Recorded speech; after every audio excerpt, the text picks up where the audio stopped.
Morning all, it's Tuesday 21st of October, 10 minutes past 11 in the morning, UK time. Another gloomy day out. It's not quite as bad as the rain on the screen, but it's not quite happy. And as far as the horse race not tipping is concerned, it's very gloomy. It's going to be a short video today, except for the fact I'm going to make some comments after I've posted up what I'm betting today. So if you want to stick around, just about some comments and nice comments, nothing nasty. So I'll get onto that in a bit. But as for the results yesterday, well, there you have it. Nothing.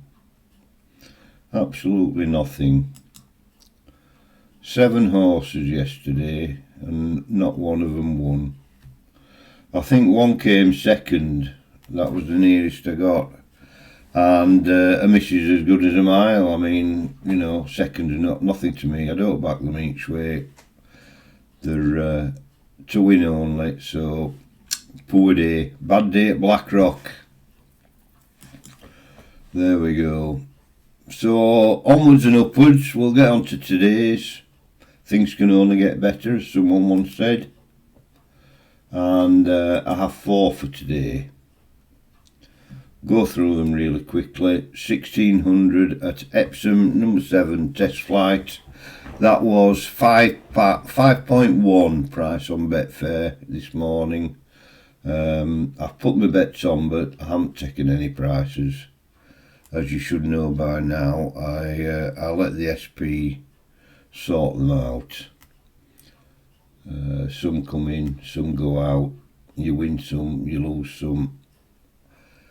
I'll leave it up to Lady Luck, as it were. Anyway, second one going 1620 at Yarmouth. Number 2, Lady Lafay. That was 860. Early doors this morning. Third one, 1640 at Plumpton, I believe it is today. Not Pontefract, is it? So we've got number 7, Burning It Up. That's 860 again. Same price. And the last one, quite a long wait for that then. Is it the last race tonight or next to the last race tonight? On the all-weather, Newcastle. Number 7, Tickets. That's 1150. That's a bit of an outsider. 3 number 7s for you there. Test flight, Burning It Up and Tickets. 1 at 5s, 1 at 8s, 1 at 8s and 1 at 11s. There you go. Those are my picks for today that I'll be backing. Whether you back them or not, entirely up to you. Whether you like, comment or subscribe, entirely up to you. I have got a few subscribers this week. I don't know whether it's because I had a shout out with in Britain's Grumpy Soulgate. Dave gave me a mention. He didn't mention me last night in his scores on the doors, but there you go. 7 losers. I'm glad not to get a mention.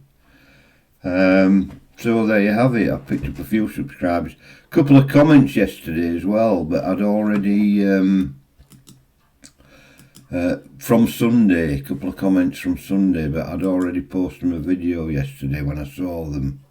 I don't go checking every day. I'm not scrutinising what's happening on the channel or whatever. I just leave it. I'm doing it for myself, all this. Get it out there. Get my selection picked. Get it collated, show profit and loss. If anyone wants to come along for the ride, they're welcome to do so. But anyway, there you go. So I had a comment from Clive P9S. I wish you well and hopefully some more nice winners to come. So that's and a smiley face. So that was quite nice. And he was my first commenter. So I replied to him, thanks very much. Blah, blah, blah. First commenter, thank you. And then I got one from The Unburdened Path. Now I've a feeling I was going to look this up actually. I think that's, is that Buddha? The Unburdened Path. I have a feeling he commented before when I used to do some poker videos. Yeah, the Unburdened Path refers to a journey towards a lighter, more liberated life through practices like self-acceptance, forgiveness and letting go of stress. No, it's not Buddha, it's scripture. The Unburdened Path, unlocking the scriptures. Unburden, the Christian leader's path. Well, there you go. That's fine. That's fine.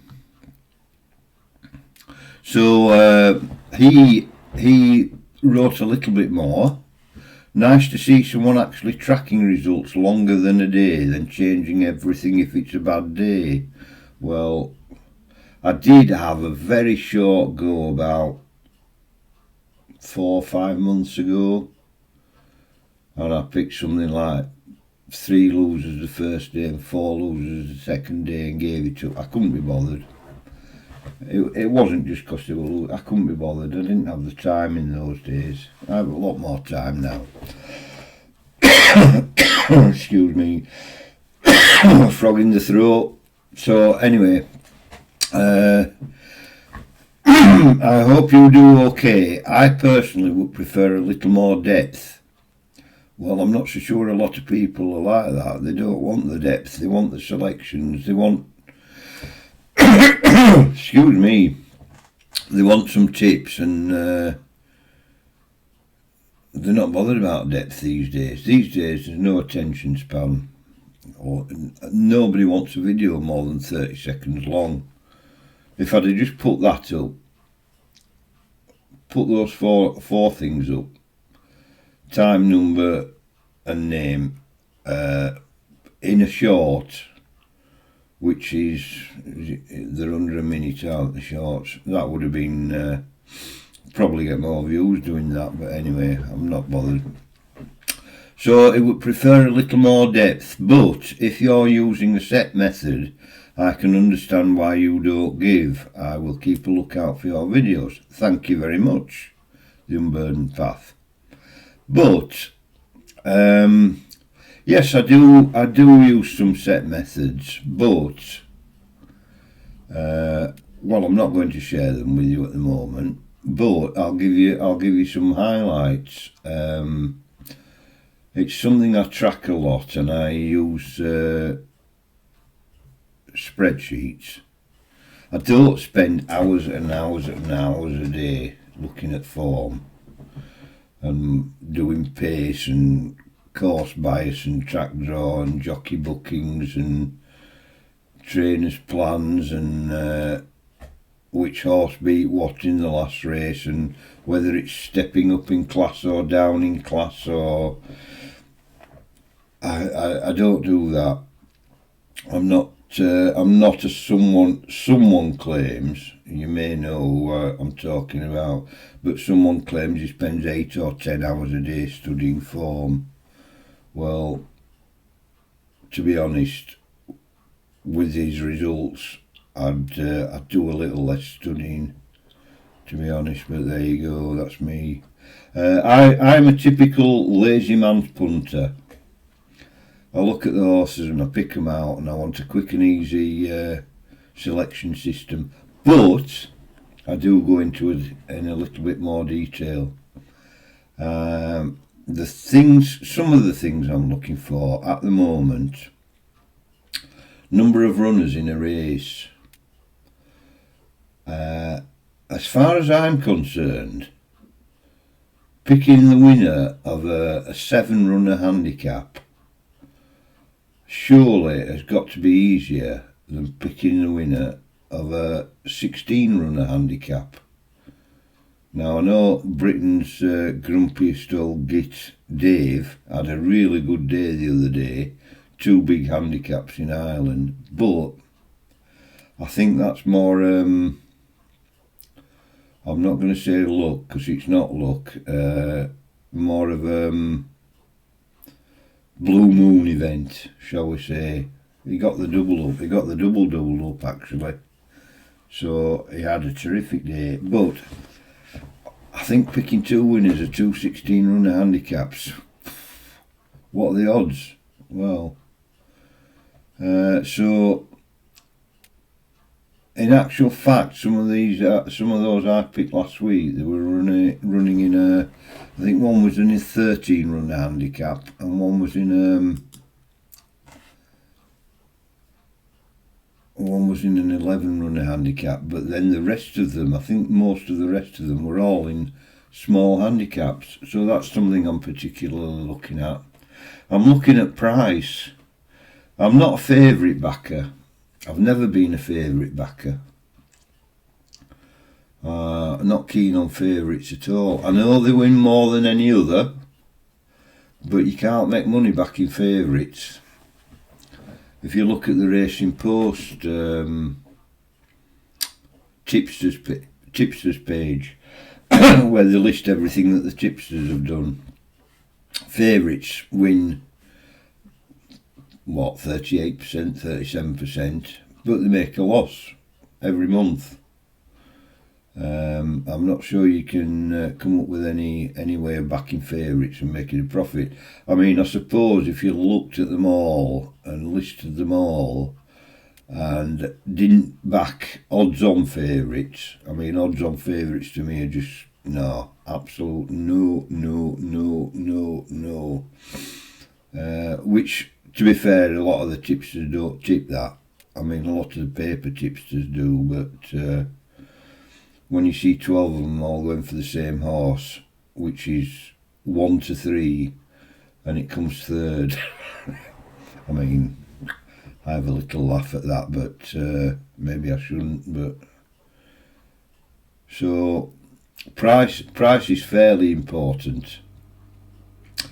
Now, maybe the weight that a horse is carrying is important.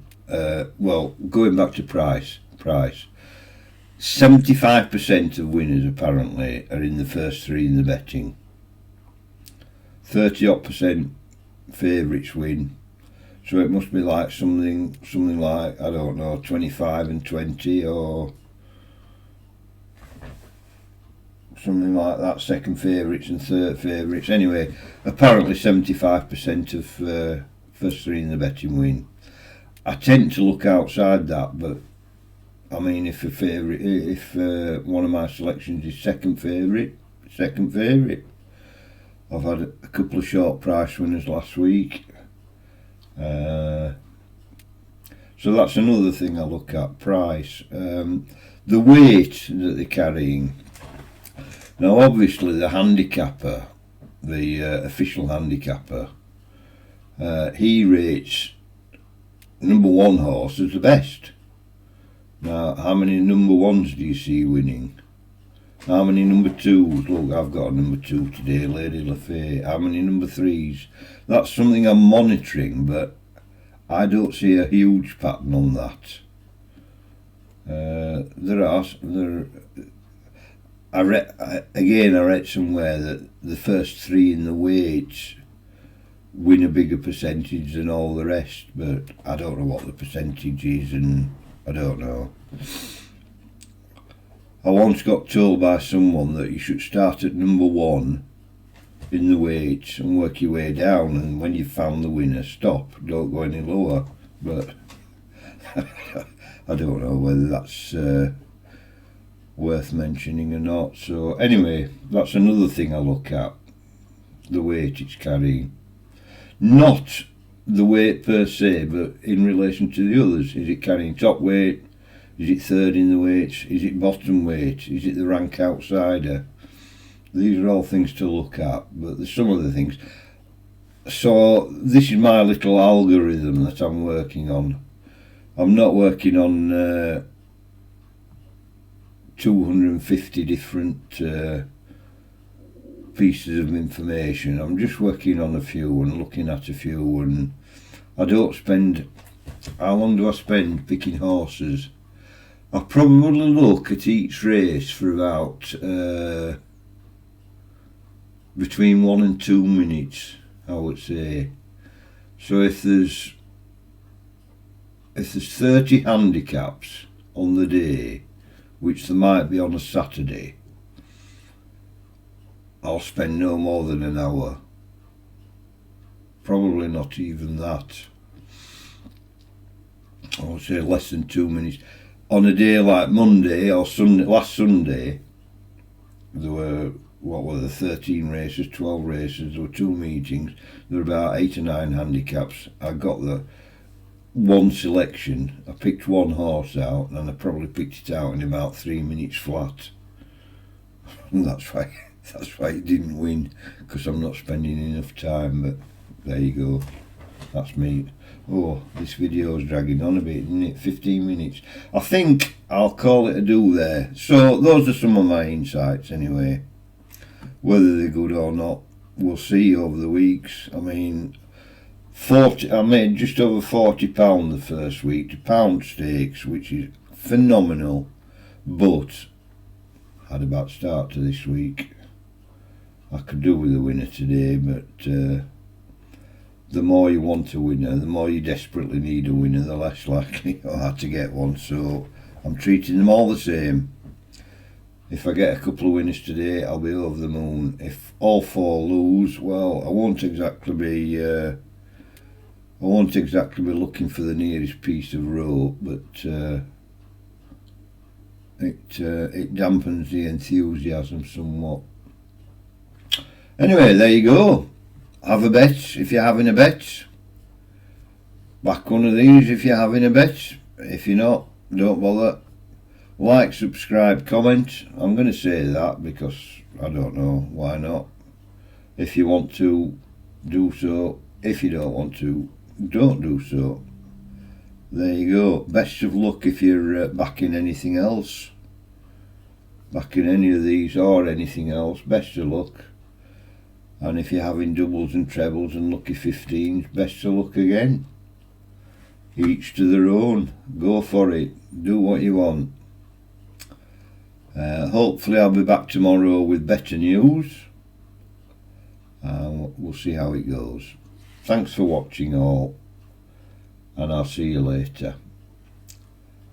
Ta-da.